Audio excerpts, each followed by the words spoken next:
أعوذ بالله من الشيطان الرجيم بسم الله الرحمن الرحيم وهو الذي أنشأ جنات معروشات وغير معروشات والنخل والزرع مختلفا أكله والزيتون والرمان متشابه وغير متشابه صدق الله العظيم اللهم صل على سيدنا ومولانا محمد وعلى آل سيدنا وأصحاب سيدنا ومولانا محمد وبارك وسلم علیہ۔ پیارے دوستو، آج کی گفتگو درس قرآن سورۃ انعام کی ایک آیت کریمہ آپ کے سامنے گوش گزار کرنا چاہتا ہوں۔ مالک لم یزل سے دعا ہے کہ رب لم یزل عمل کی توفیق نصیب فرمائے۔ اللہ رب العالمین نے فرمایا وَهُوَ الَّذِي أَنشَأَ جَنَّاتٍ مَعْرُوشَاتٍ وَغَيْرَ مَعْرُوشَاتٍ، فرمایا وہی ذات رب قدیر کی ہے جس نے پیدا کیا باغات معروشات، فرمایا کچھ زمین کے اندر چھپے خزانے ہیں، وغیر معروشات اور کچھ زمین کے اوپر سجے ہوئے درخت ہیں۔ کچھ خدا کی نعمتیں زمین کے اندر ہیں جیسے آلو وغیرہ ہیں، ایسی کئی فصلیں ہیں، پھل ہیں جو زمین کے اندر چھپے ہوتے ہیں جن کو نکالنا پڑتا ہے، اور کچھ ایسے درخت ہیں جو زمین کے اوپر سجے ہوئے ہیں۔ فرمایا والنخل، اور کھجور دیکھیں کیسے بارآور ہوئی ہے، والزرع، اور کھیتی کو دیکھیں کیسے ثمربار ہوئی ہے، مختلفاً اکلہ، فرمایا مختلف قسم کے کھانے ہیں، ڈیفرنٹ کلر، ڈیفرنٹ ٹیسٹ، اللہ نے کیسی کیسی چیزیں پیدا کر دی۔ والزیتون، اور اللہ نے زیتون پیدا کر دیے، والرمان، اور انار پیدا کر دیے، متشابہ وغیر متشابہ، اور کچھ ملتے جلتے ہیں، کسی کا رنگ ملتا جلتا ہے، کسی کا ذائقہ ملتا جلتا ہے، کسی کا رنگ ذائقہ کوئی شے نہیں ملتی جلتی۔ تو اللہ کی کیسی قدرت ہے، کیسے اس کے رنگ ہیں، کیسے اس نے کائنات کو سجایا ہے، بنایا ہے، سنوارا ہے۔ فرمایا کلوا من ثمرہ اذا اثمر، فرمایا ان پھلوں سے کھاؤ جب یہ پھلدار ہو جائیں، وآتوا حقہ، اور فرمایا اس کا حق ادا کیا کرو، یوم حصادہ، جب اس کا توڑتے ہو، اس کا پھل کاٹتے ہو۔ تو حضرت امام اعظم ابو حنیفہ رحمۃ اللہ علیہ رضی اللہ تعالیٰ عنہ آپ فرماتے ہیں کہ پھل جو پھل ہوتے ہیں ان میں بھی زکوٰۃ ہے۔ صاحبین کہتے ہیں کہ جو پھل زیادہ دیر نہیں ٹھہر سکتے، سال پورا نہیں رہ سکتے، ان میں زکوٰۃ نہیں ہے۔ امام صاحب فرماتے ہیں نہیں، ان میں بھی زکوٰۃ ہوگی۔ تو اس میں قرآن مجید میں آیا وآتوا حقہ، فرمایا دو اس کا حق، یعنی زکوٰۃ، صدقہ، عشر، یہ عشر وغیرہ نکالو یوم حصادہ، جب بھی کاٹو۔ تو جس فصل کو کاٹا جائے، جس فصل کو تیار کیا جائے اور تیار کر کے اس فصل کو بیچا جائے، اس سے پروفٹ کمائی جائے، نفع کمایا جائے، اس میں زکوٰۃ ہوگی، صدقہ ہوگا، عشر ہوگا، اس کا حق ادا کرنا ہوگا۔ اور فرمایا وَلَا تُسْرِفُوا إِنَّهُ لَا يُحِبُّ الْمُسْرِفِينَ، اور فضول خرچی نہ کرو، بے شک وہ رب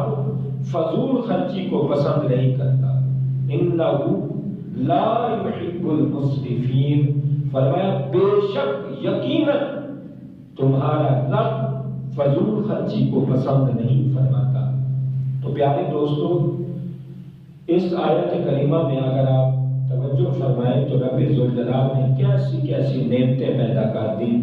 کیسے کیسے باغات پیدا کر دیے۔ اور ہمیں ایک بات یاد رکھنی چاہیے کہ ہم مالک کے حضور اللہ جو بھی ہمارے لیے پیدا کرے وہ ہمارے لیے ہی بہتر ہوگی۔ اس رب کی کاریگری میں، قدرت میں عیب نہ نکالا کریں، نقص نہ نکالا کریں، ریب نہ نکالا کریں، اس رب کی بنائی ہوئی چیز پر اعتراض نہ کیا کریں، بلکہ اس کی حکمتوں کے آگے اپنی گردن جھکا لیں، اپنا سر جھکا لیں، اپنا علم جھکا لیں، اپنی فہم جھکا لیں، اپنی ہر چیز کو جھکا کر اس کی بارگاہ میں سجدہ ریز ہو جائیں، زمین نیاز جھکا لیں، ہر معاملے میں اس کی ہر قدرت پر۔ بزرگوں نے کتابوں میں لکھا ہے کہ ایک بندہ تھا جو ہر بات پہ رب ذوالجلال کی قدرت میں اعتراض کرتا تھا، بے ایمان تھا، وہ بدبخت تھا، ظالم و فاسق و فاجر تھا، ہر بات میں وہ نقص نکالتا، عیب نکالتا۔ تو کیا ہوا، ایک دن وہ جا رہا تھا، دیکھا آم کا درخت ہے، مینگو کا، اس درخت اتنا بڑا درخت اور اس پہ چھوٹے چھوٹے پھل لگے ہوئے ہیں، چھوٹے چھوٹے۔ اور جب آگے گیا تو دیکھا کہ تربوز کی بیل ہے، اس میں تربوز لگے ہوئے ہیں بڑے بڑے، بیل اتنی پتلی ہے اور اس میں تربوز لگے ہوئے ہیں بڑے بڑے۔ اور پھر اعتراض کرنے لگا کہ مالک تجھے تو بنانا ہی نہیں آتا، نقل کفر نہ باشا، وضاحت کے لیے کہہ رہا ہوں کہ وہ اعتراض کرنے لگا، بھونکنے لگا رب ذوالجلال کی قدرت میں، تقدیر میں۔ وہ اعتراض کرنے لگا، سوال کرنے لگا، کہنے لگا مالک تجھے تو بنانا ہی نہیں آتا، جس درخت پر، اتنے بڑے درخت پر اتنے بڑے پھل لگنے چاہیے تھے جو متداول ہوتے، معتدل ہوتے، درخت بڑا ہے پھل چھوٹا ہے، یہاں بیل چھوٹی ہے پھل بڑا ہے، مجھے اس کی سمجھ نہیں آتی، لہذا تجھے بنانا ہی نہیں آتا۔ استغفر اللہ۔ کیا ہوا کہ پھر رب ذوالجلال نے اپنی قدرت کا نظارہ دکھایا۔ وہ بندہ سویا ہوا تھا، آم کے درخت کے نیچے سویا ہوا تھا، تو جب اسے نیند آنے لگی نا، ایک آم درخت سے ٹوٹا اور اس کی آنکھ پہ آ لگا۔ آنکھ پر جب لگا اس کی آنکھ زخمی ہو گئی۔ جب آنکھ زخمی ہوئی پھر اس نے جا کے علاج کرایا، ڈاکٹر سے علاج کرا کے کافی دنوں کے بعد جب وہ ٹھیک ہوا پھر اسی درخت کے نیچے آیا تو کہنے لگا اور سوچنے لگا کہ اگر یہاں اس مینگو کی جگہ پہ تربوز ہوتا، واٹر میلن ہوتا، تربوز ہوتا، ہندوانا ہوتا، تو جب میری آنکھ پہ لگتا تو میں ہی مر جاتا۔ اس کا مطلب یہ ہے کہ رب کی بنی ہوئی ہر چیز میں حکمت ہے، کچھ کی ہمیں سمجھ آئے، کچھ کی نہ آئے، ہمیں سمجھ نہ آئے تو یہ ہماری کم علمی ہے، کم فہمی ہے، کج فہمی ہے۔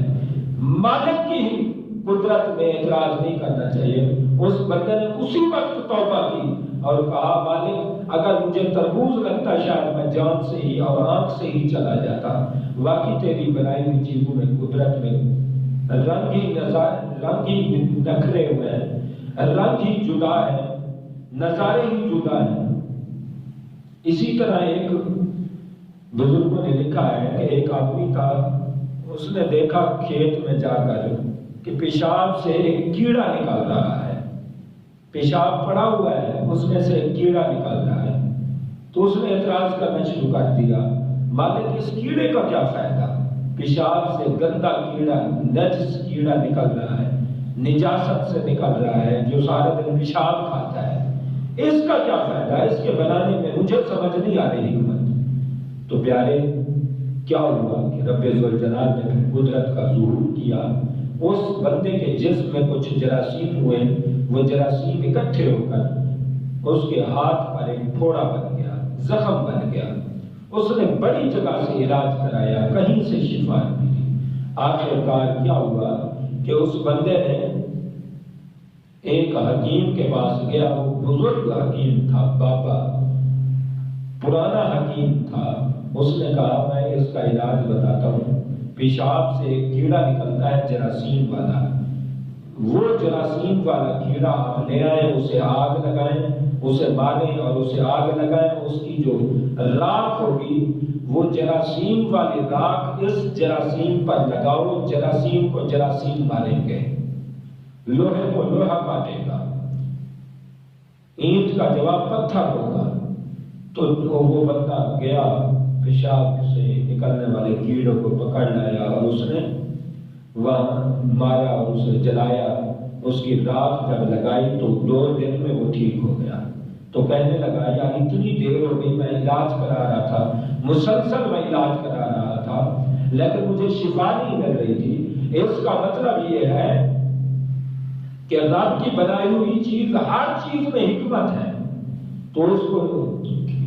پیشاب والے کیڑے کے جراثیم سے ہی اس کے جراثیم ٹھیک ہوئے اور اس کا زخم جاتا رہا اور شفا مل گئی، صحت یابی ہوئی۔ تو اس نے توبہ کی، ربنا ما خلقت ھذا باطلا، پیارے اللہ بے شک تو پاک ہے، تو طیب ہے، طاہر ہے،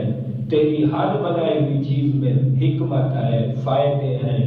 فوائد ہیں، تیری کوئی چیز باطل نہیں ہے، بیکار نہیں ہے، بے فائدہ نہیں ہے۔ پیارے اللہ تو اس سے پاک ہے، میں توبہ کرتا ہوں جتنی گستاخیاں کی، بے ادبیاں کی، اعتراض کیے، مالک تیرے حضور میں ہاتھ باندھ کر سجدہ ریز ہو کر تیرے حضور توبہ کرتا ہوں، اپیل کرتا ہوں کہ مالک و مولا مجھے معافی عطا فرما، آئندہ میں تیری کسی بنائی ہوئی قدرت میں اعتراض نہیں کروں گا۔ تو پیارے دوستو، رب ذوالجلال نے جو جو نعمتیں بنائی ہیں، یہ نعمتوں میں اللہ نے یہ بیان اس لیے کی ہے، فرمایا کچھ زمین کے اندر ہے، کچھ زمین کے اوپر ہے۔ جو زمین کے اندر ہے ان میں بھی حکمتیں ہیں، جو زمین کے اوپر ہیں ان میں بھی حکمتیں ہیں۔ اور کیسا وہ کاریگر ہے، ہم کئی چیز پکاتے ہیں تو مہمان کے لیے وہ اچھی نہیں ہوتی، مہمان کہتے ہیں ہم تو یہ نہیں کھاتے، تو مہمان کی طبیعت کے مطابق وہ چیز کارآمد نہیں ہوتی، سازگار نہیں ہوتی، لیکن وہ کیسا رازق ہے، خیر الرازقین ہے،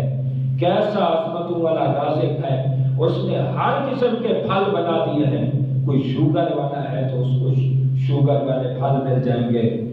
شوگر فری پھل مل جائیں گے، کوئی بلڈ پریشر کا مریض ہے، کوئی دمے کا مریض ہے، کوئی جس قسم کے مرض میں ہے، اللہ نے اس کے مقابلے میں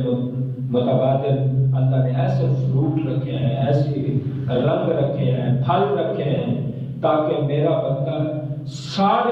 میرے سارے بندے میری نعمتیں کھا سکیں، میری رحمتیں پا سکیں۔ تو پیارے دوستو، کتنا وہ خیر الرازقین ہے۔ اور رب ذوالجلال نے ایک اور چیز یہاں سے فرمایا یہ نعمتیں ہیں، نعمتوں میں دھیان کیا کرو۔ جب نعمتوں میں دھیان کرو اور کہو مالک تیرے باغ کتنے خوبصورت ہیں، زیتون ہے، انار ہے،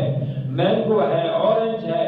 کتنی پھل ہے، فروٹ ہے، مالک کتنے خوبصورت ہیں۔ اللہ فرماتا ہے بندے یہ تو خوبصورت ہے ہی، لیکن ان سے بھی کوئی بڑی خوبصورت چیز ہے۔ مالک وہ کیا ہے؟ فرمایا وہ جنت ہے۔ بندے میں نعمتوں کا ذکر اس لیے کرتا ہوں تاکہ میری نعمتوں میں غور کرو، میری نعمتوں میں اعتراض نہ کرو، میری نعمتوں میں بے جا سوال نہ کرو، میری نعمتوں میں عیب نہ نکالو، میری نعمتوں پر صدقے بانی جاؤ، میری کاریگری پر، میری قدرت پر سر کو جھکا لو، گردن کو جھکا لو، دل کو جھکا لو، تاکہ میں نعمتوں والا رب راضی ہو جاؤں۔ تمہاری توجہ ایک وقت نعمتوں کی طرف کرنا چاہتا ہوں تاکہ جب تم نعمتوں میں کھو جاؤ اور نعمتوں میں توجہ کرو اور نعمتوں کی حکمتوں کو سمجھو اور نعمتوں کے ذریعے میرا شکر کرو، ایک وقت آئے گا ان نعمتوں سے نعمتوں والے کی جانب توجہ ہو جائے گی، نعمتوں سے انہیں میں حقیقی کی جانب توجہ گامزن کرنا۔ اللہ اپنی طرف توجہ گامزن کرانا چاہتا ہے اور اللہ چاہتا ہے کہ بندے یہ چیزیں اگر تجھے خوبصورت لگ رہی ہیں تو جب تو جنت میں آئے گا وہ بھی نظارے دیکھنا، جنات تجری من تحتها الانہار، قرآن میں جا بجا میں نے فرمایا اور میں نے کہا کہ وہ ایسی نعمتیں ہیں، نعمتوں کا وہ گھر ہے، نعمتوں کا وہ گھر ہے جہاں نعمتوں کا وہ مرکز ہے، ایسی نعمتیں ہوں گی نہ کسی آنکھ نے دیکھی ہوگی، نہ کسی کان نے سنی ہوگی، نہ کسی عقل نے اس کا فہم و ادراک کیا ہوگا۔ فرمایا ان نعمتوں میں کھو گیا ہے تو کبھی وہ جنت کی نعمتیں بھی سوچ کے وہ کیسی ہوں گی جب تو جنت کی نعمتوں میں آئے گا اور تو کہے گا باقی مولا وہ نعمتیں سچی ہیں، تیری نعمتیں حق ہیں، تو اللہ جنت کی طرف اور جنت کے مالک رب اپنی جانب توجہ کرانا چاہتا ہے۔ تو ایک چیز اور اس میں سے پوائنٹ نکلتا ہے کہ رب نے مختلف نعمتوں کا ذکر کیا۔ نعمتوں کا ذکر کرنے کا یہ فائدہ ہوتا ہے کہ ہمیں اصل میں رب سے مانگنا نہیں، ہمیں رب سے سوال کرنا ہی نہیں آیا، ہمیں رب کی رحمت کی سمجھ نہیں آئی۔ ہم دیکھیں کہ پھل ہے، ہم مالٹا دیکھ لیں، اورنج دیکھ لیں، اس میں سے ہر جو آپ دانا جب اس کو چھیلتے ہیں، چھیل کر جب آپ اس کو کھاتے ہیں، تھوڑا تھوڑا کر کے کھاتے ہیں تو اس میں سے کتنے بیج نکلتے ہیں۔ اللہ فرماتا ہے بندے ان بیجوں سے درخت اٹھ سکتے ہیں، یعنی یہ نہیں کہ یہ پھل ہے بس میری رحمت ختم، نہیں، ان پھلوں میں دیکھ کتنی میں نے وہ بیج رکھے ہیں جن سے تو اور اگا سکتا ہے، اور اگا سکتا ہے، اور پودے اگا سکتا ہے، اور درخت تیار کر سکتا ہے۔ میرے بندے ایک ایک میری نعمت میں کروڑوں کروڑوں نعمتیں چھپی ہوئی ہیں، میری کروڑوں کروڑوں رحمتیں چھپی ہوئی ہیں۔ اصل میں میرے بندے تجھے سمجھ نہیں آئی میرے خزانے کی، میرے خزانہ غیب کی، خزانہ عالیہ کی سمجھ نہیں آ سکی۔ میرے بندے میرے خزانے میں تو غور کر، جتنا غور کرے گا اتنی رحمتیں پائے گا، اتنی نعمتیں پائے گا، اور میرے خزانے کی فراوانی دیکھ، میں رازقین کا رزق کی فراوانی دیکھ، فراخی دیکھ، اور میرا رزق کا میدان دیکھ کہ کتنا لمبا چوڑا ہے۔ مطلب یہ ہے کہ ایک درخت ہے، پھل ہے، تربوز دیکھ لیں، اس میں کتنے بیج ہوتے ہیں۔ اس کا مطلب یہ ہے وہ بظاہر تو ایک نعمت ہے، لیکن اس میں جو نعمتیں ہیں وہ بیج درخت بن سکتے ہیں کہ اگر تو توجہ کرے، اگر تو محنت کرے، مشقت کرے، اگر تو اس کو لگائے، اس کی پیوند کاری کرے، اس کو شجر کاری کرے، تو اس میں سے کروڑوں درخت تو نکال سکتا ہے۔ اس لیے پتہ چلتا ہے رب ذوالجلیل جلال، رب ذوالجلال، رب جلیل جتنا سخی ہے، جتنا کریم ہے، جتنی رحمتوں والا ہے، ہم اس کی رحمتوں کا صحیح معنی میں اندازہ نہیں کر سکتے۔ ہم اگر نماز میں اچھی اچھی نیتیں کر لیں، ہم اگر سفر میں اچھی اچھی نیتیں کر لیں، ہر قدم پر ہم کروڑوں نیکیاں اکٹھی کر سکتے ہیں۔ نماز میں ہر رکعت میں ہم کروڑوں رکعت کا ثواب حاصل کر سکتے ہیں، اور پھل کھانے میں ہم کروڑوں نعمتیں رب کی شکر کر سکتے ہیں، صبر کر سکتے ہیں، اور اس پر اللہ کا ذکر کر کے ہم لطف سے کھائیں، مزے سے کھائیں، اور اسی کے بن کے دیوانے بن جائیں، اسی کے ہو جائیں، اور اس کے پھلوں میں اعتراض نہ کریں، گردن چھپائیں اور انجوائمنٹ کے لیے کھائیں، لطف اندوز ہوں، اور مالک کے حضور ہم شکر بجا لائیں، تو ہم بظاہر تو ایک نعمت کھا رہے ہیں لیکن لاکھوں رحمتیں پا رہے ہیں، لاکھوں نعمتیں پا رہے ہیں۔ میاں صاحب نے کہا اپنے یار دے دیس وچوں تمے چوڑ چوڑ کھائیے۔ تما جو ہوتا ہے بہت کڑوا پھل ہوتا ہے، بہت ہی کڑوا، جس کو صرف اونٹ کھا سکتا ہے اور کوئی چیز نہیں کھا سکتی۔ ہر درجے کڑوا ہوتا ہے، اتنا کھٹا ہوتا ہے، کڑوا ہوتا ہے کہ اس کی انتہا نہیں ہے، لیکن چونکہ وہ بنا ہوا مالک کا ہے، مالک کی نعمتوں میں یوں کھو جاؤ، اپنے اعتراض، اپنے سوال، ہر چیز کو بند کر دو، اور اسی کے سامنے دل گردن سب کو جھکا کے میاں صاحب نے کہا اپنے یار دیس وچوں تمہیں چوڑ چوڑ کھائیے، اپنے یار دیس وچوں تمہیں چوڑ چوڑ کھائیے، اور کسی دے باغ اندروں میوہ لکھڑنا چاہیے۔ یعنی مالک ہم ہر پھل میں اللہ کو ناراض نہ کریں، اللہ کو راضی کریں، اللہ یہ سمجھیں کہ مالک نے بنائی ہے، وہ پھیکا ہے، کڑوا ہے، تب بھی ہم کھائیں، اس کے دیوانے بن جائیں، پھر دیکھیں وہ کیسے، اور اس ایک پھیکے کھانے کی وجہ سے، ایک کڑوا کھانے کی وجہ سے ہم شکر کریں تو دیکھیں